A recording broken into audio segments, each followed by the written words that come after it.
Good morning, everyone. My name is Nathan, and I'm joined by my colleague, Daniel Moyer. We are both technical trainers here at Briggs Stratton Energy Solutions, and we're going to be talking to you about how to program batteries, or how to program Briggs Stratton batteries with Sol-Ark inverters. So we're going to be programming specifically on the Sol-Ark inverters, focusing mostly on 6.6 batteries. How are you doing this morning, Daniel? Good. Hello, everyone. Welcome. Sorry to get tongue-tied here as we get started, but welcome everyone. Let's jump into the topic at hand today. I just want to let you know as we get started that this webinar is being recorded, and recording will be available to all of those who have registered. We'll also be providing the slide deck to those of you that have registered, so you'll be getting a copy of this slide deck and a copy of the recording from us tomorrow by email. So keep an eye out for that. We do have the Q&A enabled, so if there's any questions during the webinar, please put them into the Q&A, and we'll try to address them as we go along. All right. Welcome, everyone.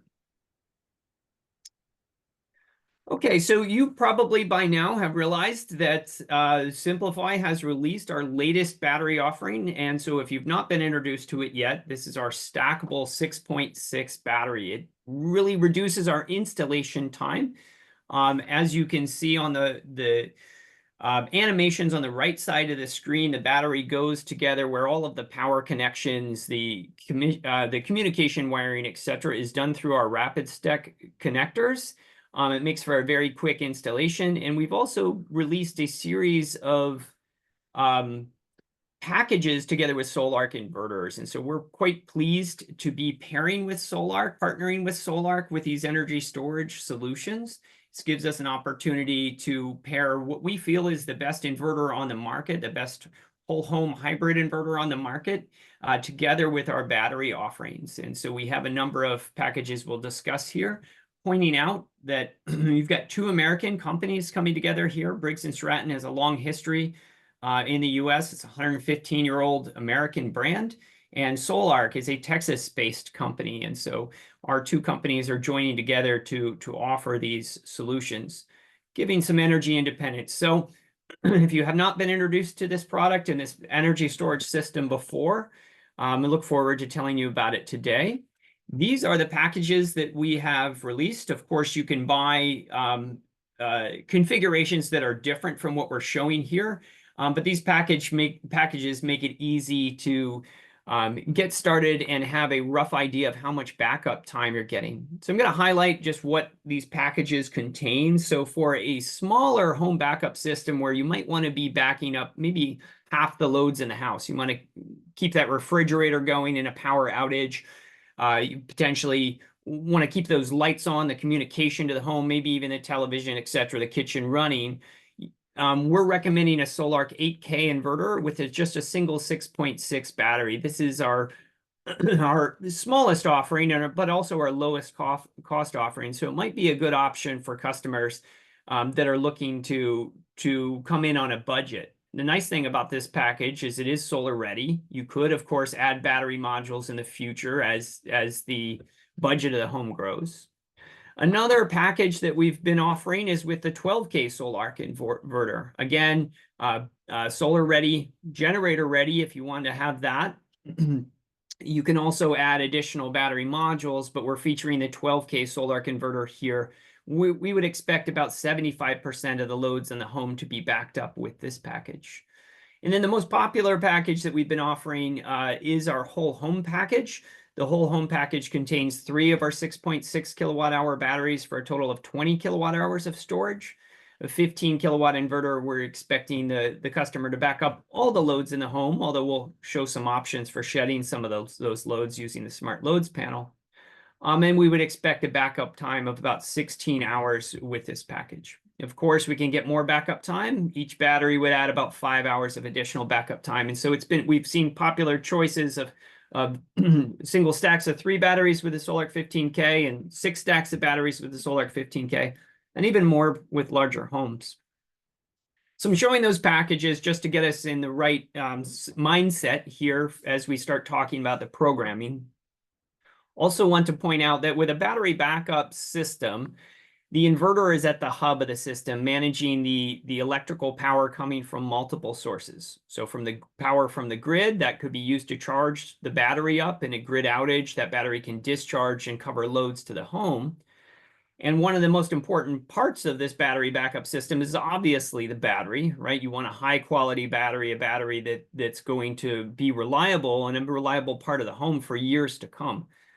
So the Briggs and Stratton batteries have a 10-year unlimited number of cycle warranties with them. It goes with a very easy installation.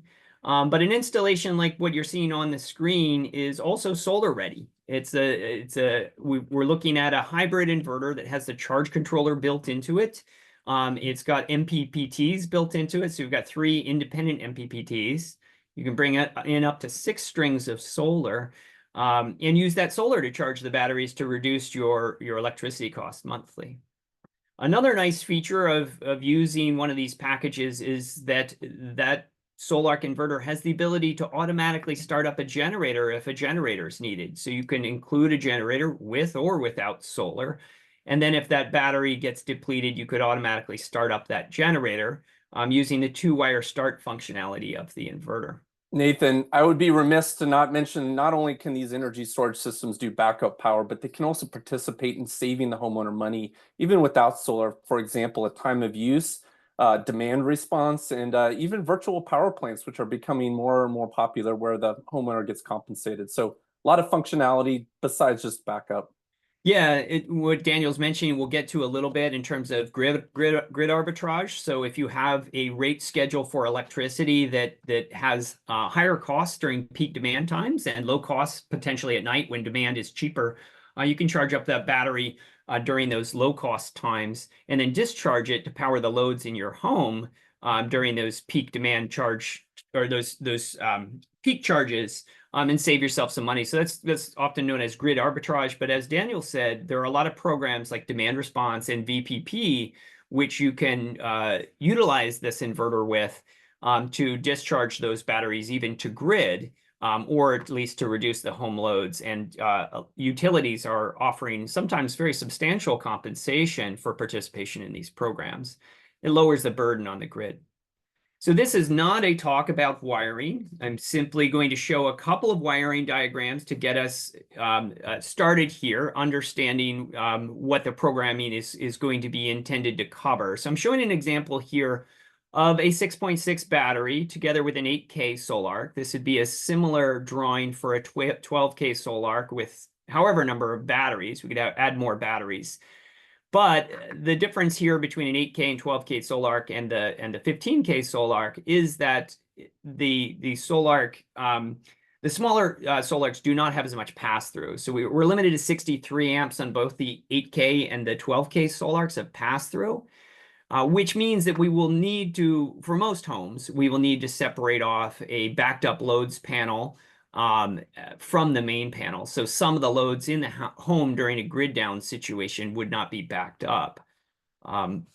Alternatively, and a similar wiring diagram, but a little bit easier to install is with a Sol-Ark 15K. And here we're looking at having all of the power from the utility pass through the inverter. And this is possible because the inverter has a 200 amp pass through. So for most homes in the US, you would not need a separated backed up loads panel from the main panel.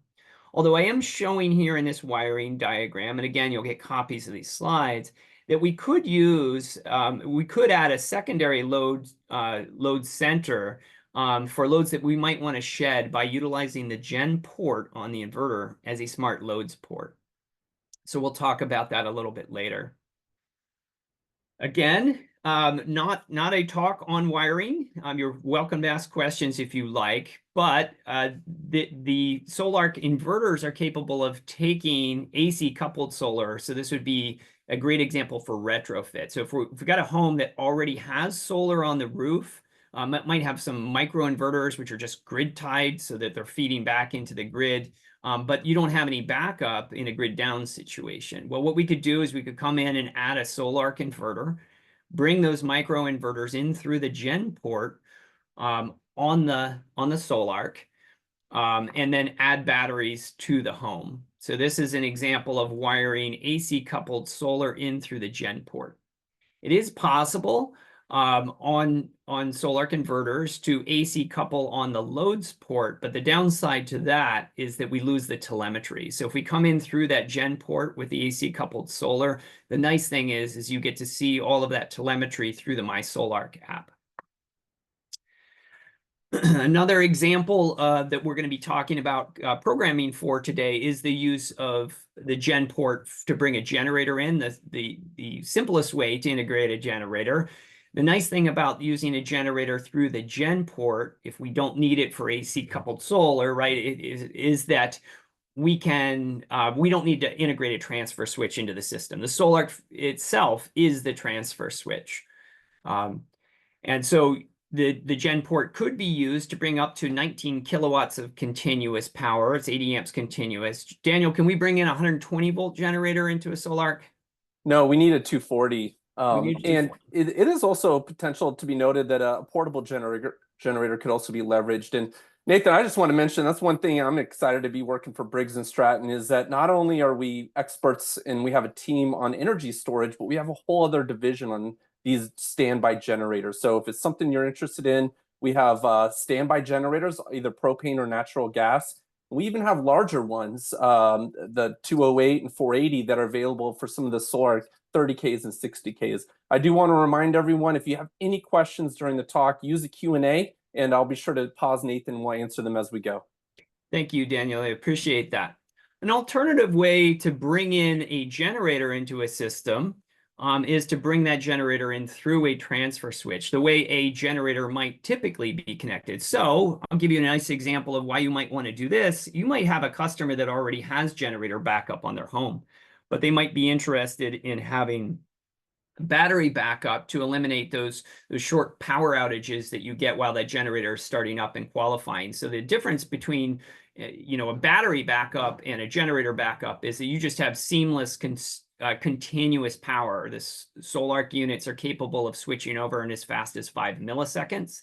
So you don't get any resetting of your internet connection, resetting of your clocks, etc. You have continuous power. So if you've already got a transfer switch on the wall, potentially with a whole home backup generator, this might be the easiest way to install a Sol-Ark inverter. You also, even for a new installation, might consider using a transfer switch to bring the generator in this way as well, because then that frees up your gen port so that you could use that gen port as a smart loads port. So we're going to talk about that in a little bit.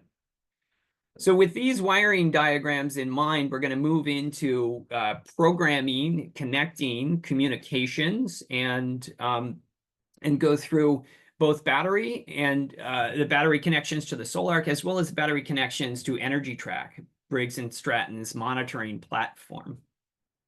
So I want to point out that I'm showing a 6.6 battery here. This battery controller is the part of the battery on the very top, and this has the wiring that is shown in the bottom right-hand corner of your screen. There are two communication connections there. One of these communication connections, the lower one here, would be fed out to the EnergyTrack gateway. And the other communication connection is a CAN bus communication, and that would be fed through a dongle into the Sol-Ark inverter. So I'm showing that dongle and showing an image of what it would look like when plugged into the Sol-Ark inverter. Daniel, anything to keep in mind about running that Ethernet cable? What would you might want to do? What kind of Ethernet cable can we use here? Yeah, so make sure you use a shielded Ethernet cable. That way you can run it along the in the power conductor.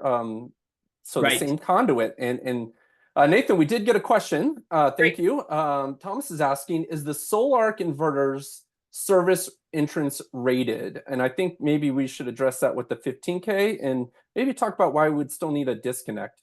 Yeah, I think that's a great question. I'm going to come over here and go back to the wiring diagram. And so there is no service entrance disconnect. So there is no disconnect on the Sol-Ark 15K, right? So I think the question is it service entrance rated?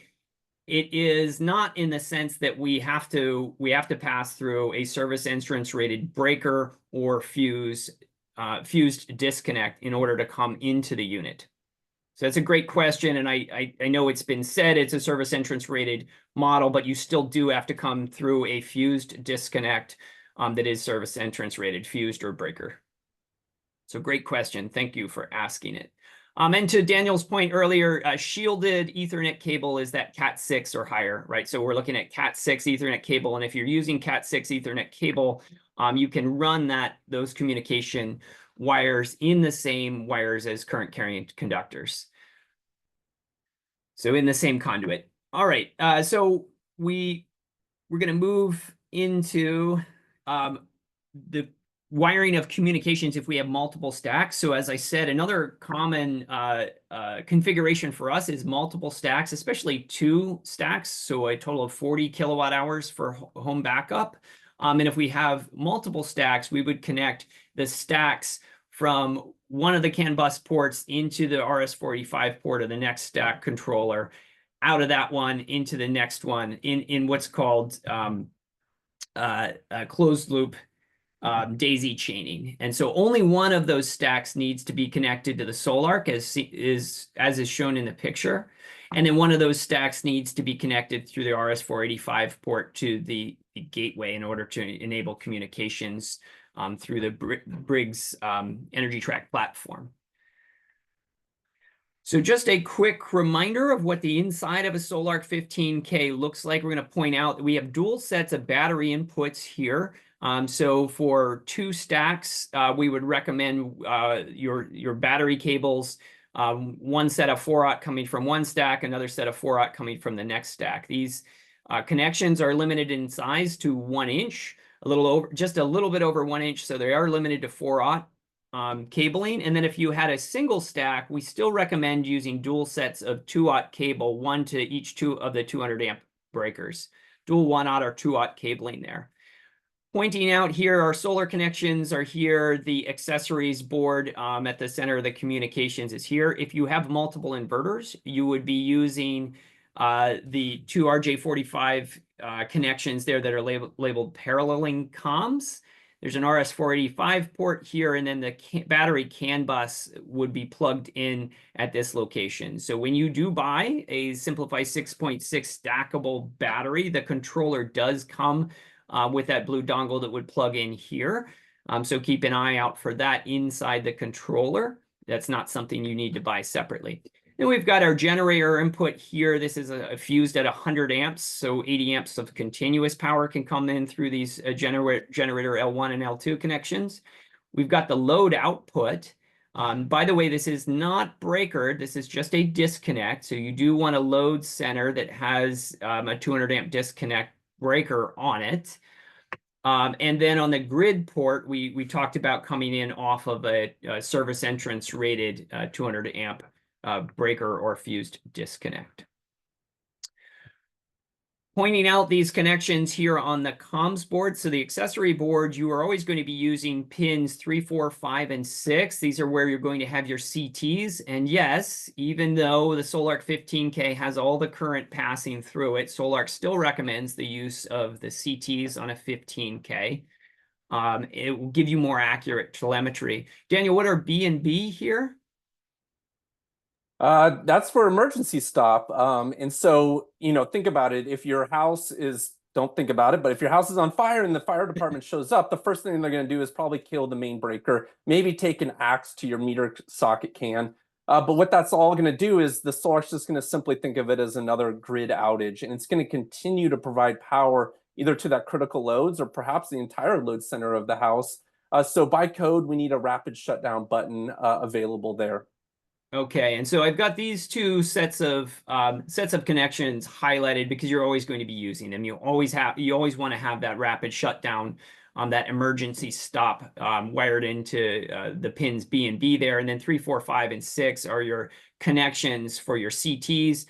You do want to make sure the arrow on those CTs is facing the grid side of your cables, your battery, or sorry, your conductors as well for L1 and L2. So let's talk about the initial setup. So once we've got our wiring completed, again, this is not a talk on wiring. So if you're interested in that, please see our whole home talk, whole home backup talk. So once you have your wiring completed, we're going to go into the settings menu on the Sol-Ark. And so you can access that settings menu on the Sol-Ark using this settings gear in the top right corner. I do want to point out that there are a couple of things to getting set up that we want to focus on at first. One of them is getting the Sol-Ark inverter set up to be configured for a communicating battery. So be configured for CAN bus. And I'm going to show how to do that as we first move in here. So there are two options for doing this. And I do want to point out that if we don't do this and we start the batteries with all the communications wires in place, with the Sol-Ark not properly communicating with the batteries, we might have an error and not get appropriate power out of the battery bank. So it might prevent the battery controller from providing 48 volts out. Okay, so the way that we set this up to begin with, so for a grid-tied system, you can get your Sol-Ark menu to turn on with the battery still off by just powering on the grid breaker. So if we turn on grid power, we can enter the settings menu in the Sol-Ark. We use the gear icon in that top right to get to that settings menu. And then if we click on battery setup, so that battery setup I'm highlighting here, we will get the battery setup menu in the bottom right corner of the screen. Now the default settings with no communication will look as they are in the bottom right. On a Sol-Ark 15K, they'll look a little bit different on a Sol-Ark 8 or a 12K. But in all three of those inverters, we want to make sure that we check the box BMS lithium battery. That tells the inverter to communicate appropriately with the battery bank. Once that is done, we can then turn the battery on, and turning that battery on, you'll see that changes will automatically start to happen under battery capacity, etc. Alternatively, to get to the point where we have the Sol-Ark set up to communicate with the battery stack, if we do not have a grid connection, let's suppose we're doing an off-grid inverter, maybe we've got a 12K Sol-Ark and we're off-grid, and we've got a stackable 6.6 battery, we still need to get that battery set up to communicate with the inverter appropriately. So we need to have the inverter BMS lithium battery box checked under the battery setup menu. And one of the ways we could do that is before plugging in the communications cable on the battery, we will turn the battery on. That allows the battery to run in open loop mode. And then we would come in through the setups menu, battery setup, go into the battery tab, check this box for BMS lithium battery, and then do a power cycle. And now we can plug the communications back in, turn the battery back on, turn the inverter back on, and you should have appropriate communications. So this is a short step, a 2-minute step, but if we don't do it in the appropriate order, we might not have appropriate communications happening between the battery and the inverter. So Nathan. Yes, go ahead. Yeah, we had a great question kind of on this topic from Drew. Thank you, Drew, for the question. Is there a sheet that shows the preferred settings for the Sol-Ark inverter for an off-grid setup? Preferred settings for a Sol-Ark inverter for our batteries? Yeah, I believe, yes, for an off-grid system. Yes, I do believe I have some of that coming up in terms of battery charge settings. Most of these things are going to be communicated by the BMS of the battery, but there are many settings within the Sol-Ark for an off-grid setup that vary based on the configuration that you have. For instance, do you have a generator coming in for your off-grid system? If you do, Sol-Ark recommends that you land that on the utility port for an off-grid system because you don't have any utility coming in there. And so we don't have all of those in this talk. Many of those settings are in the Sol-Ark 15K manual or in the Sol-Ark 12 and 8K manual. So I encourage you to look through those. I will not be getting into in-depth settings for off-grid during this talk. But perhaps we'll have one in an upcoming training. I'd also like to highlight our sales application engineers. So if you ever have questions or want to know some more of those set points, reach out to us and we can help you out through our amazing team that not only knows the batteries, the generators, but also mini inverters like Sol-Ark. Thank you, Daniel. So absolutely, one of the things that Briggs & Stratton prides themselves on is excellent customer service, right? So we are there to help you get your system designed, make sure it's going to work as you make this investment in your energy independence. So reach out to us. We have sales application engineers that can look over your drawings, that can help you out with questions, give you recommendations about what you might want to do with your system. So be it off-grid or on-grid. And another nice thing about both Briggs and Stratton and Sol-Ark is that we both warranty our systems for off-grid, right? Not all of our competitors are doing that. So it's a good thing to point out. So thank you for the question. Hopefully we'll cover some of those questions in this training. But if you have more questions, we will be displaying our email at the end, and you can get in touch with our sales application engineers or even just Daniel and I. So happy to help out. All right, so after we have established appropriate BMS lithium battery communications between the inverter and the battery, we can power on the battery for the first time. Daniel, what is inrush current? A lot of these inverters have capacitors on them. So what we're going to see is a quick discharge of the battery to power up these capacitors, which may exceed the capabilities of that battery. The battery is going to go into a protective state, and then it will automatically restart itself. So don't be alarmed. When you first fire up a battery, you may see that, but again, it's going to reset automatically for you. Excellent. Thank you, Daniel. And this is not unique to Sol-Ark inverters. Just about every inverter that's on the market pulls a high amount of current to charge up its capacitors on the DC bus when it first turns on. If you have a smaller battery bank or even a medium-sized battery bank, it might trigger overcurrent protection. And so that our battery will automatically provide power output after 60 seconds. So you might see those battery lights flash. That's a normal thing. The batteries are doing what they're supposed to, and they're protecting themselves from overcurrent. And then after 60 seconds, that DC bus will be energized. You do not need to do anything. The 6.6 batteries will take care of that for you through the controller. So once we've powered on that DC bus and got those batteries started, what you will start to see is that the closed loop communications between the battery stack controller, the top of the battery here, and the Sol-Ark inverter will start to automatically program some of these settings. One of them is the battery capacity. So that battery capacity is specified in amp hours. You do not have to manually input this.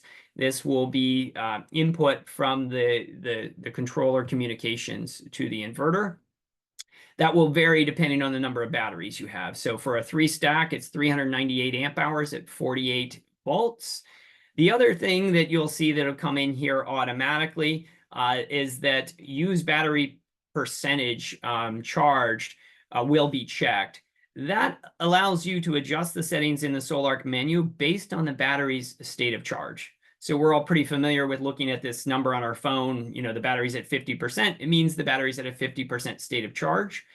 And what this does is it makes the Sol-Ark inverter respond to the state of charge that the battery is reporting in order to create different actions from the inverter charge menus. So I'm going to go through some of that. So point out that we do have a table in the 6.6 battery manual that does recommend the appropriate charge and discharge maximums based on the number of batteries that you have. Our recommended charge rate is 65 amps per battery. And because I'm showing the values for 3 battery modules, we're looking at 195 amps on charging. I want to point out that these values that you're setting on this first battery tab are global maximums. So what that means is if you set the maximum charge rate to 195 here, you would be limited to charging at 195 amps on specific devices that we'll program on the next screen. Additionally, if I set my maximum discharge here to 200 amps, this value will be limited on the discharge screen to 200 amps. And there is a typo there. It's saying amp hours. That should say amps on the charge and discharge. My apologies. And not only is it amps, now it'll only say amps on the Sol-Ark, but it's also amps DC. So for those of you that are familiar with using amps in the generator world, typically we're looking at AC amperage at 240 volts. So 200 amps would be a very large amount of power. That'd be 48 kilowatts, right? 200 amps at DC will be a much smaller value. So remember, these are amps DC. So let me skip to the next screen here. So if we've set those global maximums at the maximum recommended rate, in which I encourage you to do for your Briggs Stratton batteries, then under the charge window, we do have the ability to limit charging from either the generator port, the left column here, or limit charging based on charge coming from the grid port. And we can independently limit those at values lower than the rates that we've specified in the previous global maximums. So if I, in the battery tab, choose values here to be the maximum values that the battery supports, in this case for three battery stack, here I can further reduce my overall charge rate based on whether it's coming from the gen port, that could be a generator, but it also could be AC coupled solar, or charging coming from the utility, from the grid port, which could be a generator in an off-grid situation or in a grid down situation with a transfer switch. Keep in mind that solar will charge in addition to these values. So if I have 50 amps of charging coming from the MPPTs on solar and 100 amps of charging coming from the grid, I'd have a total of 150. That total amount will go up to the global max that you set. The other thing to keep in mind as we're setting these values, and hopefully I'm not making this confusing, is that the BMS has limitations for its charge and discharge rates that it recommends to the Sol-Ark inverter. So it dictates its maximum values. The Sol-Ark menu, the Sol-Ark software, will choose the lower of those two values. So if the battery is saying, hey, I'm capable of discharging at 273 amps, but you've limited discharging to 150 amps, it will take the lower of those two values. So it will limit discharging to 150. So let's look at the discharge menu quickly. When we're programming the discharge menu, again, everything that the column with voltage will be grayed out, because when you have a communicating battery, we're making our set points based on battery state of charge percentage. So here we're looking at programming the discharge. Now, there are a number of different parameters here. Low battery is the percentage at which the Sol-Ark will give you a warning. If beep is enabled, the Sol-Ark will beep at you and let you know that your battery is getting low. It also is the value that will trigger battery discharge to home to turn off. So if you're trying to do limited power to home and you have a low battery percentage of 20%, the batteries will stop limiting power to home at that percentage, and it'll start using utility as long as utility is present to cover those loads. The shutdown percentage is what's typically known as low battery cutout. So upon reaching the shutdown percentage, loads from the inverter, load support from the inverter will be turned off in a grid down situation. Okay, so the batteries will stop discharging at that point. Let's suppose that we've hit a shutdown voltage so that the batteries, it's a grid down situation. Your home is being backed up. Loads are being powered from the batteries. There's not enough available solar to keep up with those loads. And those batteries continue to deplete down to that 10% mark. If that happens, load support will be disabled, right? The inverter will reach a load shutdown point. And then if you do have solar, batteries will begin to charge from the solar.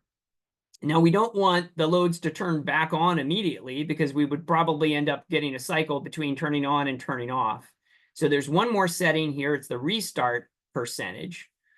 So again, in a grid down situation where we're running off batteries and solar, if we hit this, if we hit LBCO, the batteries will need to charge back up to whatever this set point is. Now I've got it set at 50% on the screen. So if we hit LBCO, the batteries will need to charge back up to at least 50% to get loads to turn back on. And that will do that automatically.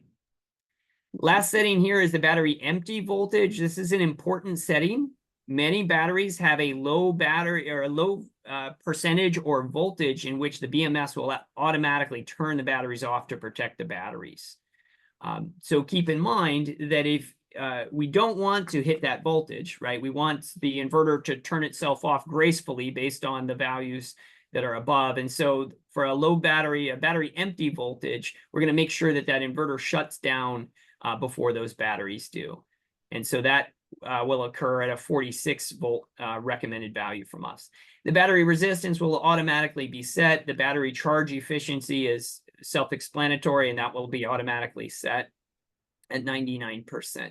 Nathan, Yes. so there's two questions, and one may be more tech support. Somebody's asking, does the Sol-Ark inverter operate at the same time with the voltage of 220 volts, or should we configure it to 220 volts? I'm not sure I understand that. The Sol-Ark, if you want to clarify, please do that. But the Sol-Ark operates at 220 or 240 volts nominal. The next question, Yeah, Thomas, thank you. that is the same setting. So under the grid parameters, you have the option to choose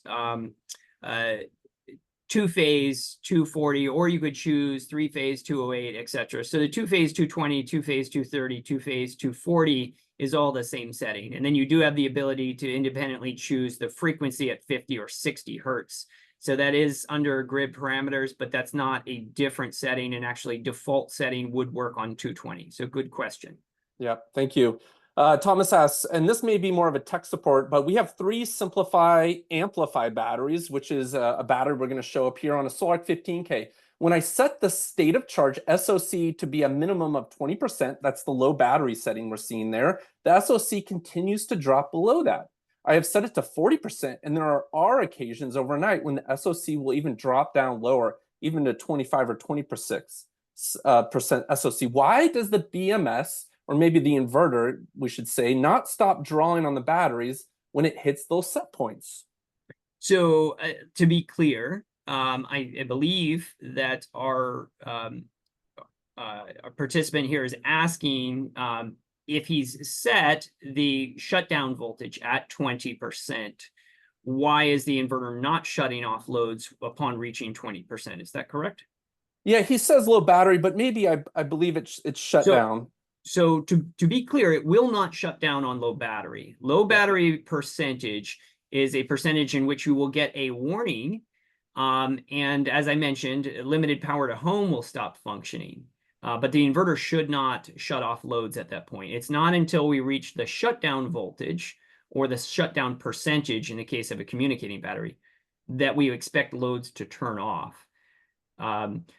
Additionally, if we were operating in an open loop mode and we have loaded battery voltage going below the shutdown voltage, that can occur because a loaded battery voltage, meaning I'm drawing power out of that battery, will dip down below the resting battery voltage. And this battery resistance that's here is intended to allow that battery to drop down below the shutdown voltage in the event that it's heavily loaded.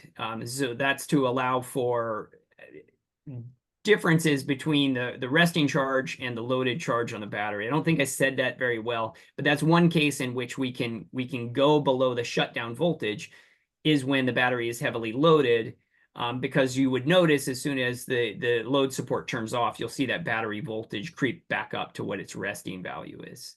But it should be shutting down, and I might ask you to call tech support if you're going below your shutdown percentage and the inverter is not shutting off. Now, there is a setting which allows you to, I believe it's set for 60 seconds.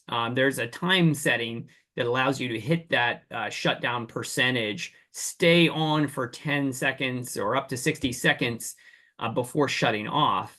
But it should, if you go below that shutdown percentage, shut off load support from batteries. Thank you, Nathan. One last question.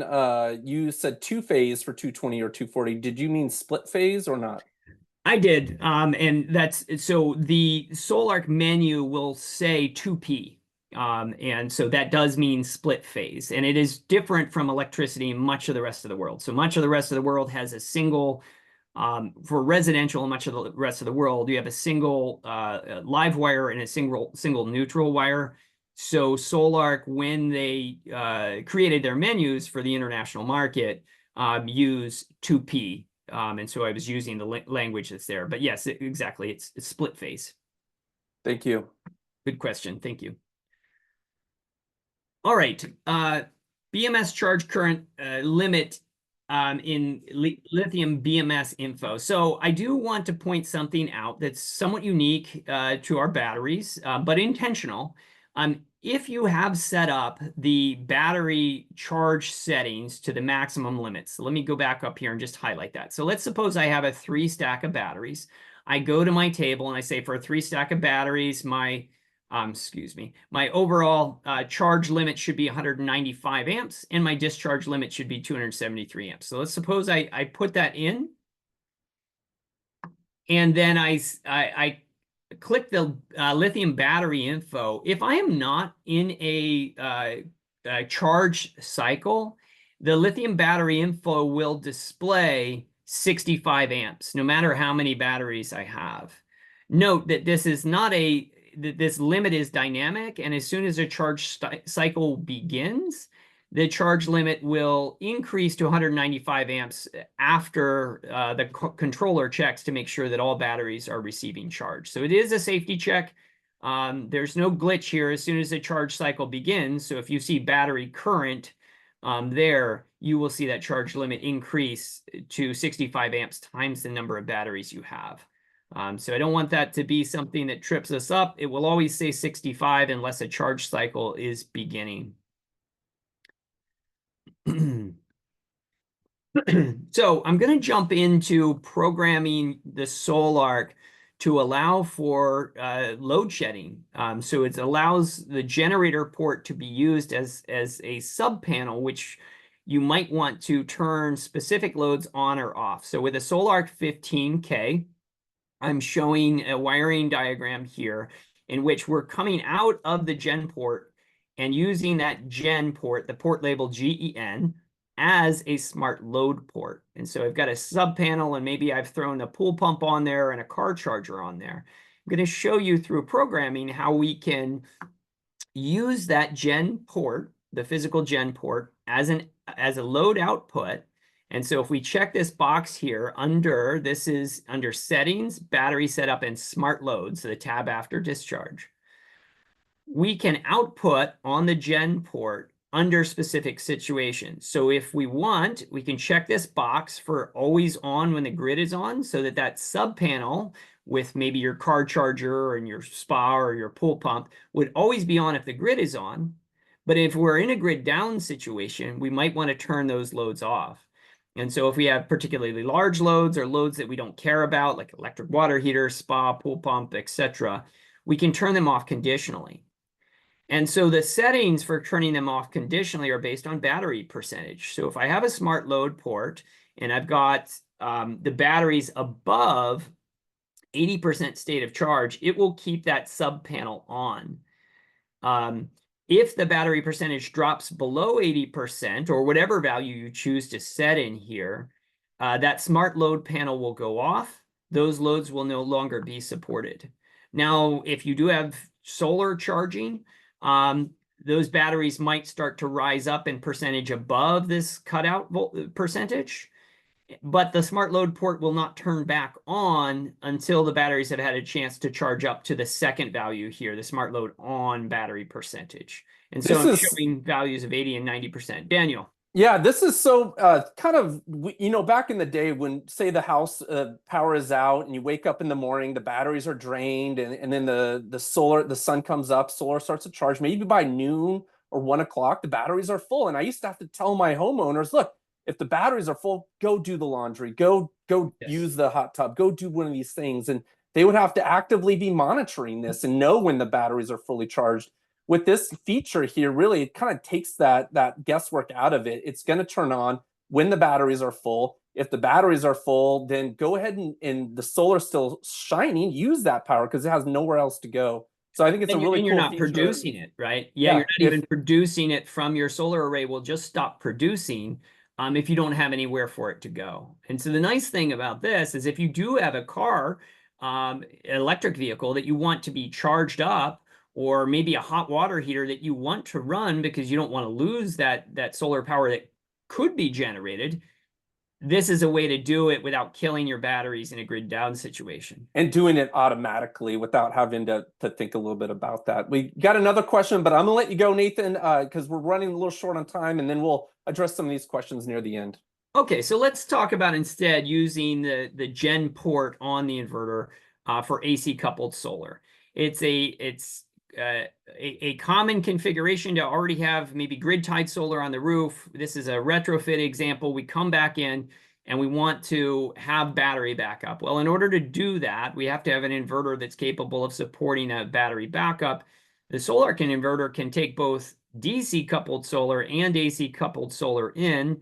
And I'm going to show how those set points change a little bit. So it is the same tab. We're in that smart load tab under battery setup, but we're going to check this box for use AC coupled or for AC coupled input to the generator. This means AC coupled solar, like a string inverter or micro inverters, could be coming in there. And this allows that port to be to bring in AC solar. So there is a bit of a difference though here. Now we want that solar. So in a grid down situation, we want that solar to have somewhere to go. And those micro inverters, their job is to produce the maximum amount of power that they can whenever the sun is available. And so what we want is to have a place for that solar to go. So in a grid down situation, that solar would be used to cover the power to the home, but it would also be used to charge the battery. And so what we need to have happen is if the battery fills up, there's nowhere for that power to go. And the Sol-Ark needs to be able to turn those micro inverters off. And so now we want to have that solar turn off when the battery reaches a certain percentage. And so Sol-Ark recommends 80% there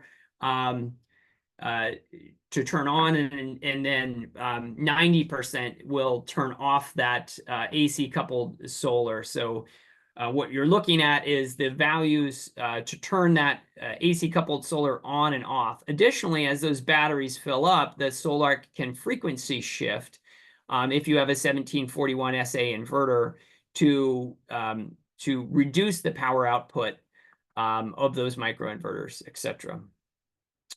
So if you have AC coupled solar enabled on your inverter, if we've got this box checked for AC coupled solar on the generator input, we need to have grid cell enabled. So you'll have to go to the grid parameters and click that box for grid cell. So you do want to make sure that you have grid cell enabled.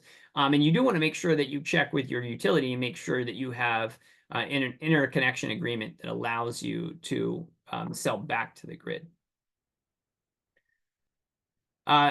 Obviously, another option for that generator port is to bring a generator in on that gen port. This does not have to be a large generator. You can bring up to 19 kilowatts of continuous power in through the gen port. That's 80 amps, DC 240 or AC 240 volts.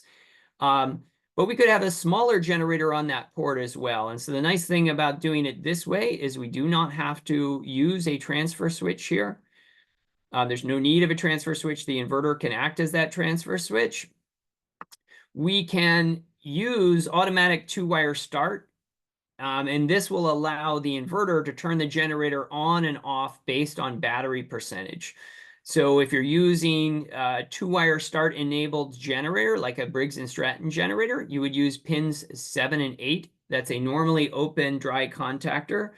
And whenever the inverter is calling for battery charging from the generator based on a low battery percentage, it will close those contacts, which will initiate a two-wire signal to start to the generator. On a Briggs & Stratton generator, Daniel, pins 4 and 5, what are we looking at here? Yep, exactly. There's another setting in the generator that we'll talk about here in a second. One question for you, Nathan. Jay is asking, with two Sol-Arks, can you have a generator into the gen input on one and AC couple into another? No, you cannot. So good question. No, the master and the slave. So your configurations and your set points with the Sol-Ark are per inverter, and I cannot separately configure AC coupled solar on one of them and a gen port on the other. And I believe, Daniel, as long as we have AC coupled solar, we can't have a generator on the system at all, right? Yep. So Daniel, you mentioned in order to have a two-wire start functionality, we're showing a Briggs Stratton Power Protect 26K here and a Power Protect 13K here. What do we need to do? Yeah, so a generator, of course, when it starts, it produces power. That power can be used to back up the home. But one thing you got to realize is that when the generator is not running, we're providing power to it to keep the starting battery, the motor start battery in the generator up if there's any cold weather kits inside the generator. Another thing that's used by the generator from the power we feed to the generator is grid sense. What that means is the generator is constantly looking for grid, and if it sees grid, it doesn't start. If it sees the lack of grid, it will start. Well, now when we combine a generator into an energy storage system, what we're going to probably or want to do is to power the generator out of the critical loads panel or perhaps the entire backed up homes.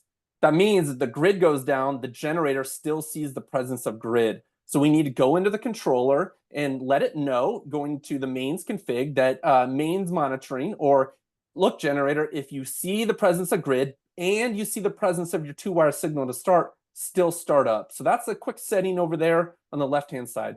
Yeah, so we're going to disable that auto mains sensing, and that will enable the generator to start up based off that two-wire signal to start.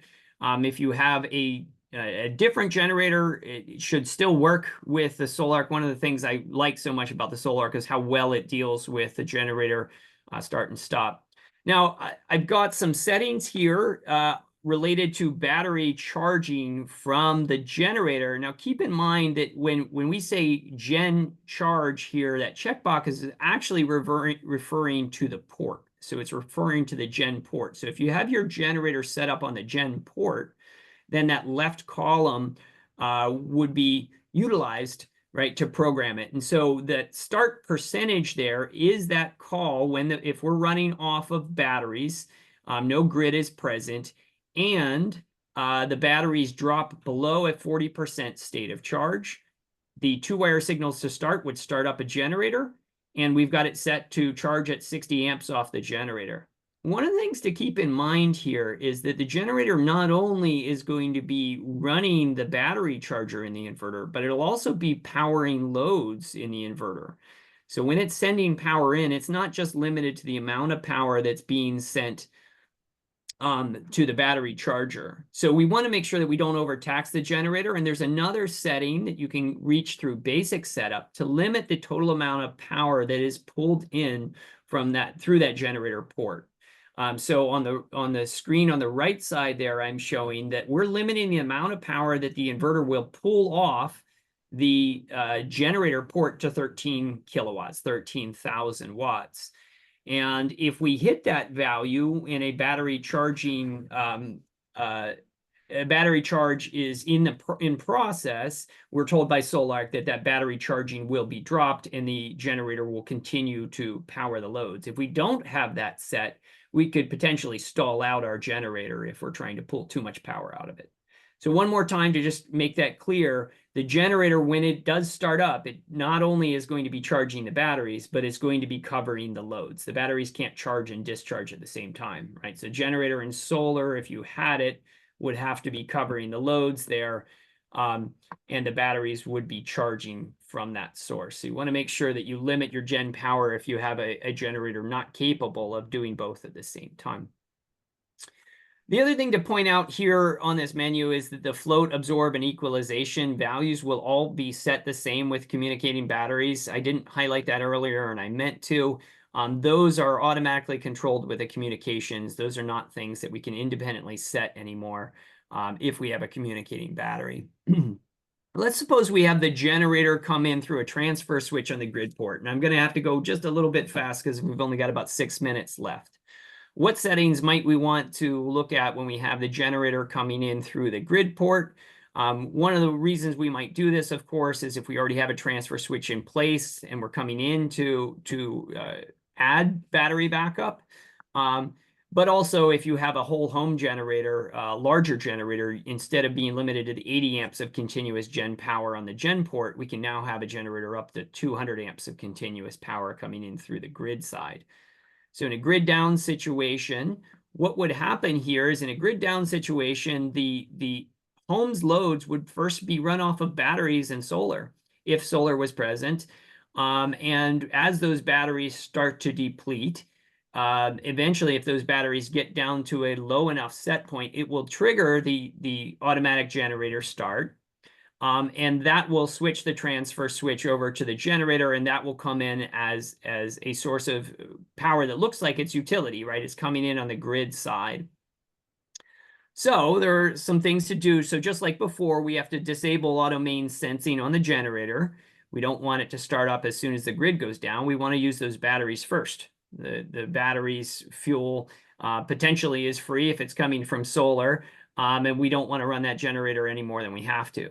So after we've disabled, just like before, the auto mains sensing on the generator, we're going to come in and set up the charging of the generator. Notice that setup of the charging of the generator, if the generator's coming in through the grid port, is done by the column on the right here. You still have to have that box grid charge checked if you want to charge off a generator that's configured or that's positioned on the grid side.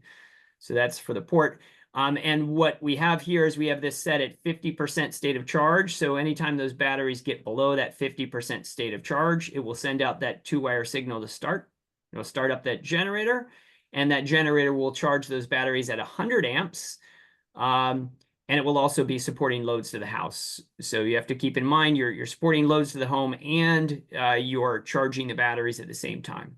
Daniel, quick question for you. 100 amps during a battery charge cycle, that's 100 amps DC. Approximately how much power would that be pulling from the generator?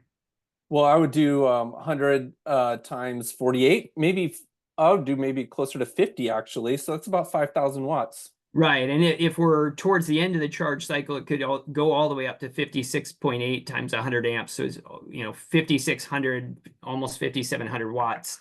Dustin asks, sorry, can you set a minimum load on the generator? I'm not sure. No, I don't think there'd be any way to do that, right? You have the loads that you have on the house. I think he's saying so that the generator will shut off if you don't have a load larger than that. But keep in mind, if you have batteries and a generator, your batteries are an additional load. So I could always increase the value of the charge rate off of the generator, whether it's on the grid port like the 100 amps here or on the gen port like the 60 amps there, to add more load to the generator. You want to find a nice balance where you know that the home loads, if the homeowner turns on their microwave, it's not going to kick off that generator, and that's why you go back to that. Let me show you one more time.